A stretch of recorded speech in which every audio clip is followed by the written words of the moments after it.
Welcome to a deep dive into the world of 100% renewable energy on islands. Yeah. We're going to be looking at a review paper Okay. from 2022 All right. called A Review of 100% Renewable Energy Scenarios on Islands, which looked at almost 100 other research papers on Right. the topic to figure out what's working, what's not, Yeah. and what the future might hold for islands just like yours. It's a great place to start thinking about this, the potential for your island to transition Yeah. to fully renewable energy sources. Yeah. The researchers looked at islands all over the world Mm-hmm.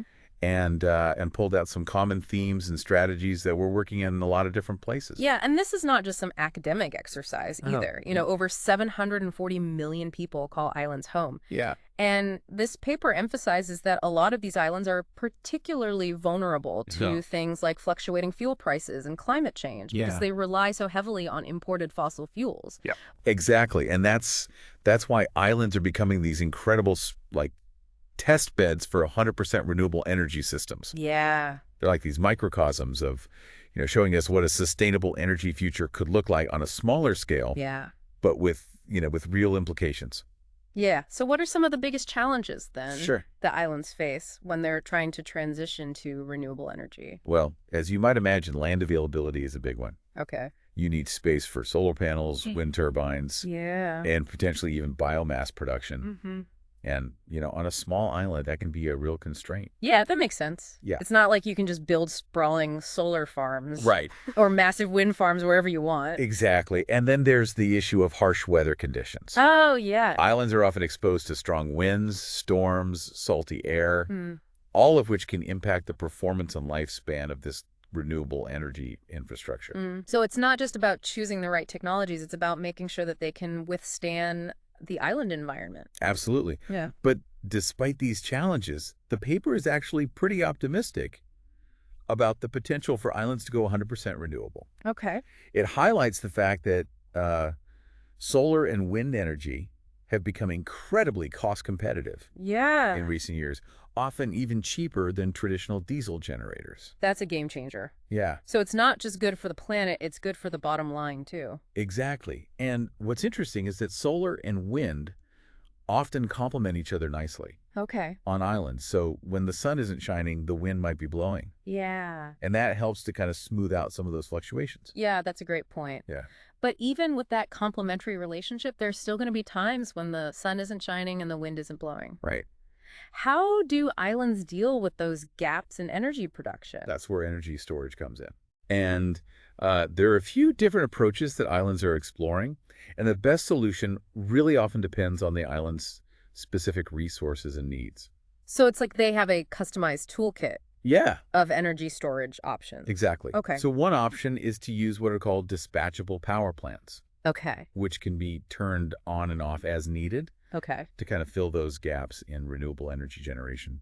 So it's like having a backup generator, but hopefully a cleaner one. Right, and one of the sources often considered for this role is biomass, Okay. which can be anything from agricultural waste to sustainably harvested wood. So it's using locally available resources Yeah. to create energy. That sounds promising. Yeah.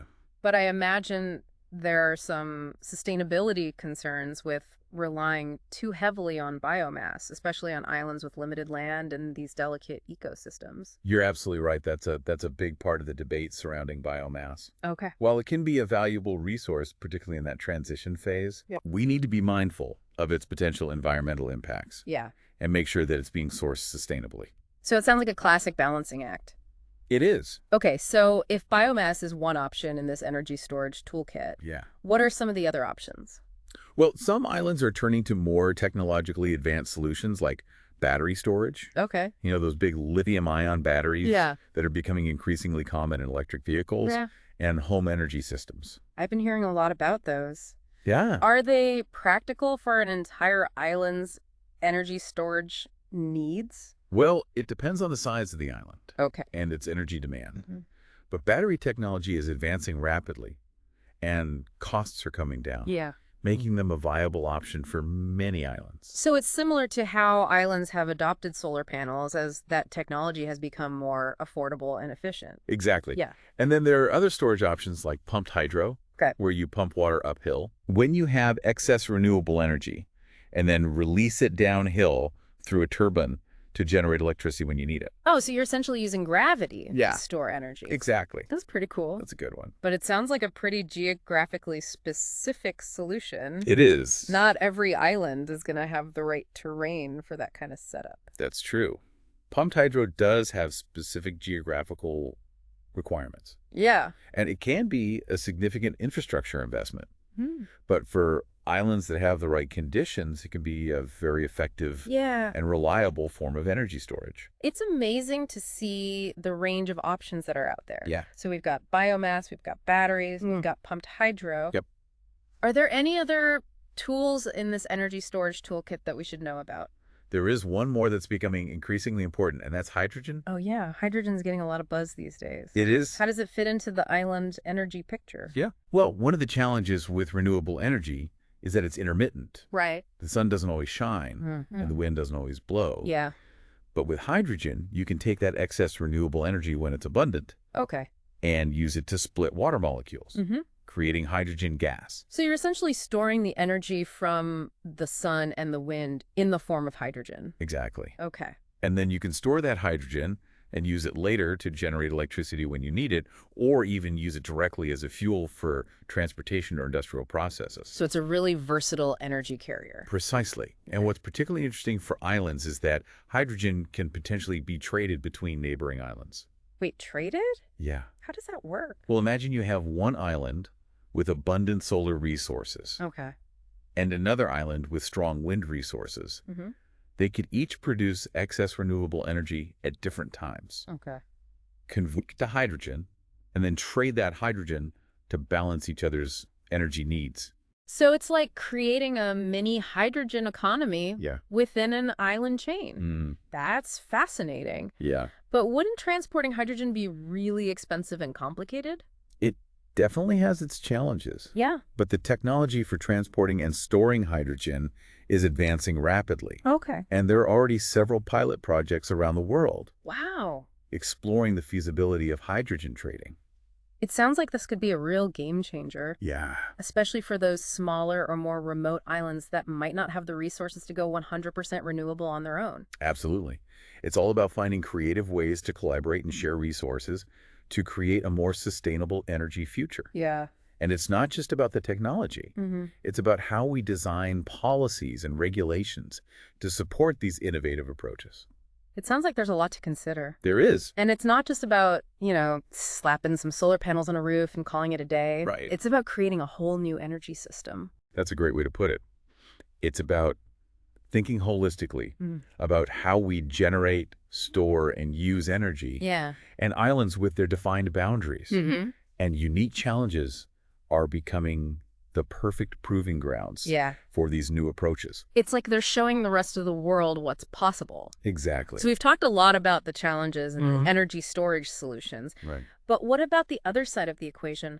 How are islands actually putting these technologies into practice? Are there any real-world examples? Absolutely. And that's where things get really interesting. Okay. The paper highlights a number of inspiring case studies from islands around the world Right. that are making significant strides Okay. towards 100% renewable energy. Okay, let's hear about them. I'm ready for some island inspiration. Great. We can start with a couple of examples Have that it. showcase those energy storage options Okay. we were just discussing. All right, what have you got? Well, there's Mauritius, an island nation in the Indian Ocean, which has incorporated biomass as a dispatchable source Okay. to provide stability to its grid. Mm-hmm. They're using bagasse, which is a byproduct of sugarcane processing, All right. to generate electricity. So they're turning what would otherwise be waste into a valuable energy resource. Exactly. That's cool. It's a great example of how islands can utilize local resources Yeah. to reduce their reliance on imported fossil fuels. Mhm. However, as we discussed earlier, the sustainability of biomass is something that needs to be carefully considered. Right. It's about finding that balance between utilizing the available resources, but also protecting the environment. Yeah. So are there any islands that are taking a different approach, maybe relying more on those technologically advanced storage solutions? Yes, there are. The paper also highlights the Philippines, an archipelagic nation facing a diverse range of energy challenges. Okay. They've been investing heavily in solar PV and wind energy, combined with battery storage, to manage the intermittency of renewables. So they're going all in on those cleaner technologies and using batteries to bridge those gaps when the sun isn't shining and the wind isn't blowing. Exactly. And it's proving to be a successful strategy. Okay. They're showing that you don't necessarily need to rely on biomass Mm-hmm. or other potentially less sustainable options Yeah. to create a stable and reliable renewable energy system. Yes, this is all so fascinating. Yeah. It's like each island is conducting its own experiment, Yeah, sure. trying out different combinations of technologies and Yeah. strategies to figure out what works best for them. You got it. And what's even more exciting is that these islands are not just working in isolation. They're sharing their knowledge and collaborating with each other Yeah. to accelerate the global transition to renewable energy. I love that idea of islands as these hubs of innovation leading the way towards a more sustainable future. It's pretty cool. But before we get too carried away with all this island inspiration, Sure. let's take a step back and think about the bigger picture. Where does all of this fit into the global energy transition? Hmm. What can the rest of the world learn from these island pioneers? That's a great question. And it leads us to some even more fascinating insights from this research paper. I'm all ears. Let's dive deeper. All right, let's do it. So we've seen these really cool examples of islands like Mauritius and the Philippines putting all these different pieces of the renewable energy puzzle together. Yeah. But as we zoom out to the global level, Right. how much of what they're doing can actually translate to larger islands and even continents? That's where it gets really interesting. Okay. The paper doesn't just focus on small islands. Okay. It also looks at what's happening in larger island states like Madagascar, Sri Lanka, Japan, Indonesia, Yeah. the Philippines, Australia, New Zealand, Wow. even the state of Hawaii. That's quite a range. So are they finding that the same principles apply even when you're dealing with, much bigger scale? In many ways, yes. The core ideas of harnessing solar and wind power, integrating energy storage, and pursuing sector coupling are still very relevant. Okay. But of course, the scale and complexity of the challenges increase when you're dealing with larger populations and energy demand. That makes sense. It's like trying to bake a cake for 10 people versus baking a cake for 100 people. Yeah, You need a bigger oven and a lot more ingredients. exactly. And you might need to adjust the recipe a bit too. Yeah. So let's take a look at a few specific examples Okay. to see how these larger islands and island states are tackling the 100% renewable energy challenge. Sounds good. Where should we start? Well, Madagascar and Sri Lanka are interesting cases Okay. because they're both island nations in the Indian Ocean facing similar energy challenges. While Madagascar is still in the early stages Okay. of exploring 100% renewable energy options, Yeah. Sri Lanka has already made significant strides. Oh, really? What have they done? They've actually done quite a bit. A recent study found that a 100% renewable energy transition could be the most cost-effective pathway for Sri Lanka, Okay. achieving a total system cost of just 33 euros per megawatt hour by 2050. Wow, that's impressive. Yeah. I know those numbers probably sound pretty technical to a lot of people, Sure. but basically what you're saying is that going 100% renewable could actually save them money in the long run? Exactly. And the study found that solar PV could play a dominant role, Okay. providing up to 85% of their electricity generation. Wow. They also emphasized the importance of those power-to-X solutions we talked about earlier, like converting excess renewable energy into hydrogen. Right, so they're using hydrogen to store energy and balance out the grid when the sun isn't shining. Yeah, It seems like we're seeing that strategy pop up everywhere. it's a powerful tool. Mm-hmm. And then there's Japan, Mm-hmm. a country that has a long history of exploring renewable energy solutions, Yeah. particularly given their limited domestic fossil fuel resources. I remember reading that Japan has been investing a lot in solar power in recent years. They have, and several studies have shown that Japan has the potential to achieve 100% renewable energy. Okay. But it would require a massive investment in infrastructure Mm-hmm. and a shift away from their reliance on nuclear power. That sounds like a pretty big challenge, not just from a technological standpoint, but Yeah. also from a political and social standpoint. Absolutely. It's a complex issue with lots of different factors to consider. Yeah.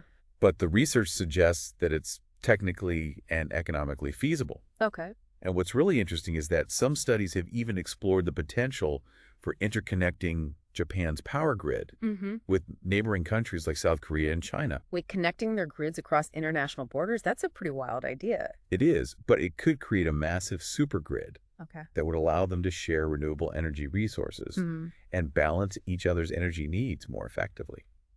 Think about it. If one country has excess solar power during the day, Yeah.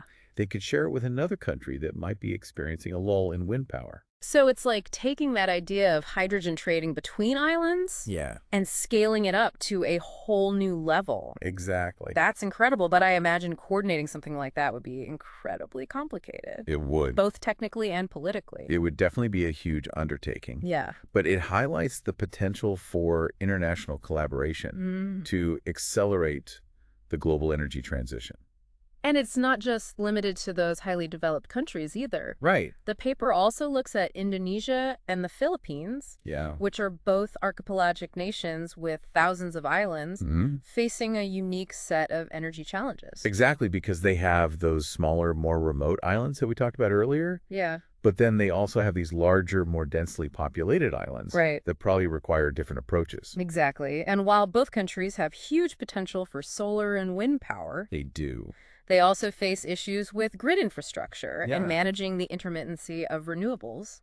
Right, so the studies highlighted in the paper suggest that distributed energy systems Okay. might be a good solution in those contexts. Distributed energy systems? Yeah. Can you remind me what that means? Sure, it basically means spreading out smaller scale renewable energy installations Okay.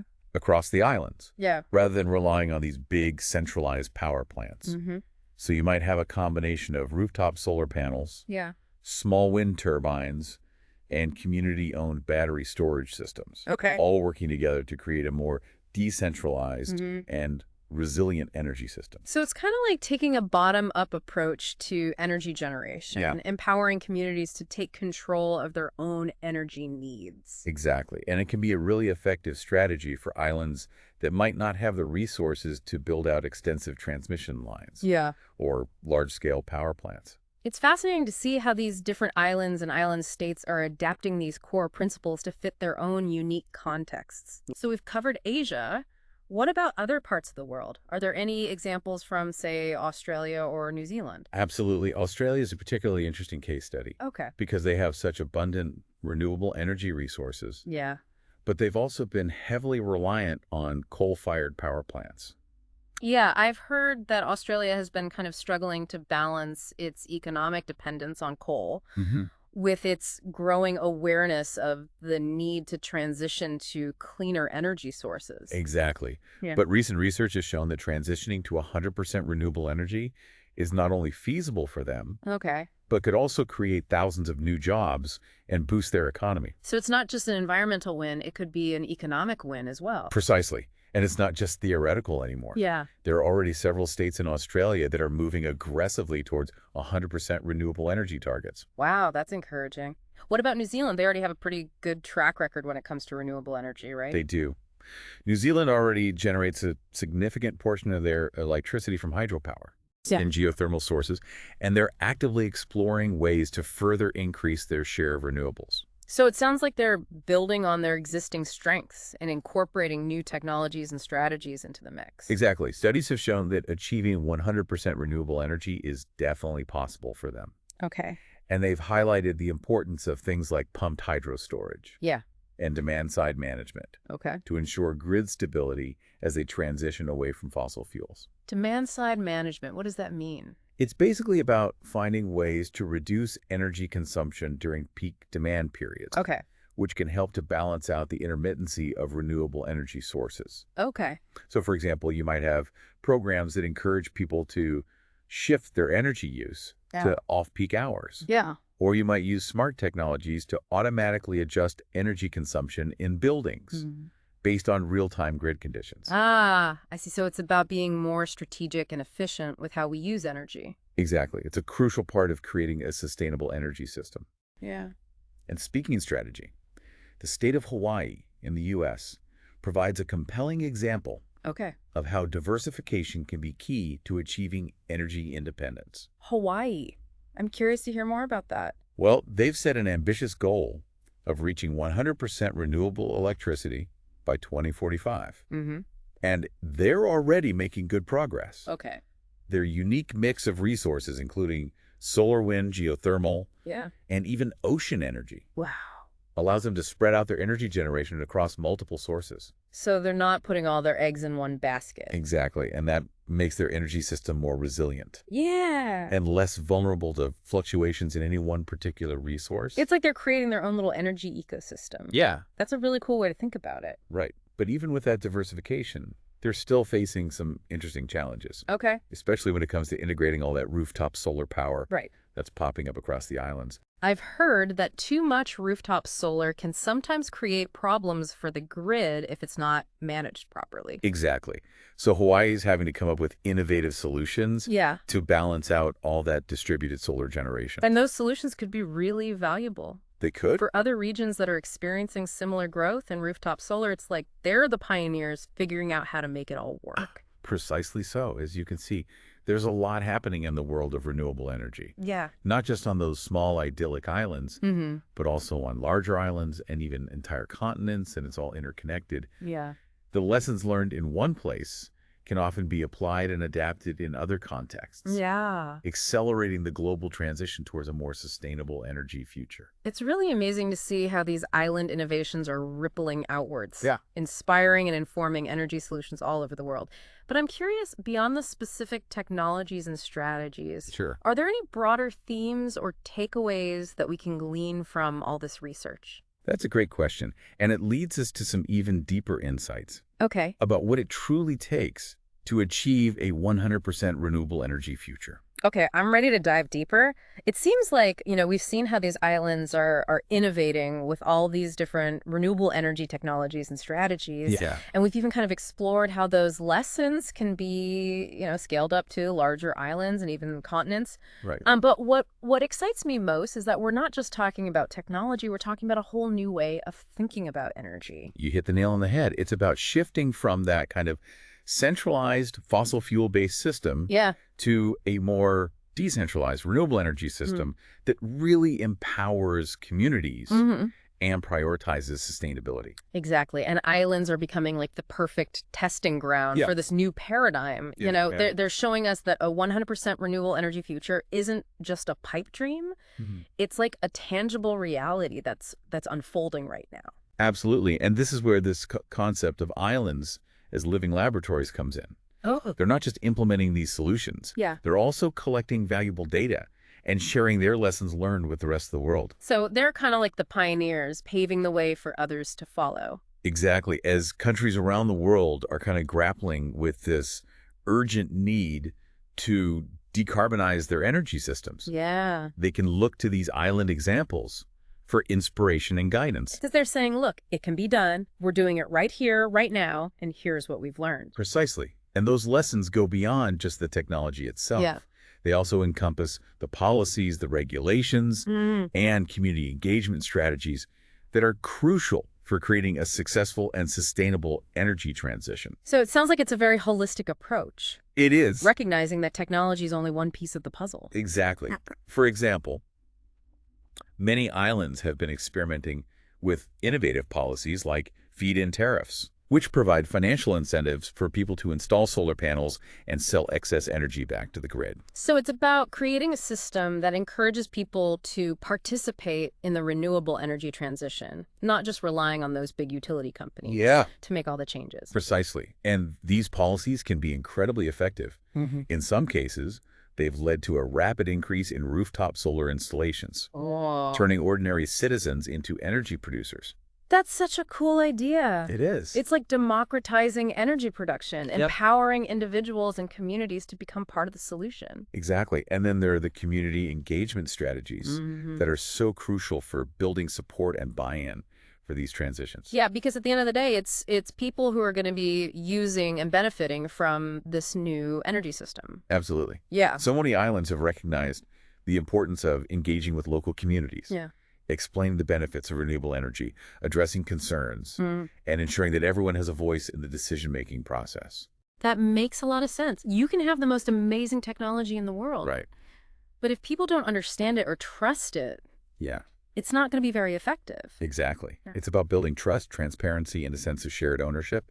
And this is where islands, with their strong community ties and close-knit social structures, Yeah. can really shine. It's like they have this inherent advantage They do. when it comes to community engagement. And it's something that larger countries and regions can learn from Yeah. as they kind of embark on their own renewable energy transitions. So, in a way, these islands are not just proving that a 100% renewable energy future is possible. Right. They're also showing us how to do it Yeah, in a way that's equitable, inclusive, and beneficial for everyone. you got it. And that's a powerful message to send to the rest of the world. It really is. It gives me hope that we can tackle this challenge Yeah, and create a more sustainable future for all. me too. And I think it's important to remember that this isn't just some abstract, far-off goal. This is happening right now. Yeah. All over the world, islands are leading the way, showing us what's possible Yeah. and inspiring others to follow suit. So as we wrap up this deep dive into 100% renewable energy on islands, what's the one key takeaway that you want our listener to remember? I'd say it's this. While every island and Mm. every region faces its own unique set of challenges and opportunities, Mm-hmm. the core principles of harnessing renewable resources, embracing innovation, Yeah, and fostering community engagement remain constant. that's a great point. It's about finding the right mix of technologies and strategies that work for your specific context, Yeah. but the underlying principles are universal. Exactly. And those principles can be applied not just to islands, but to any community, any region, any country Yeah. that's striving for a cleaner, more sustainable energy future. So as we leave our listener to ponder all of this amazing information, what's one final thought that you want to leave them with? As you go about your day, think about the resources that are most critical to your community and how you might be able to reduce your reliance on imported energy. Could you create a more resilient and self-sufficient energy system, Yeah. drawing inspiration from these island innovators? It's a challenge worth pondering It is. and a future worth fighting for.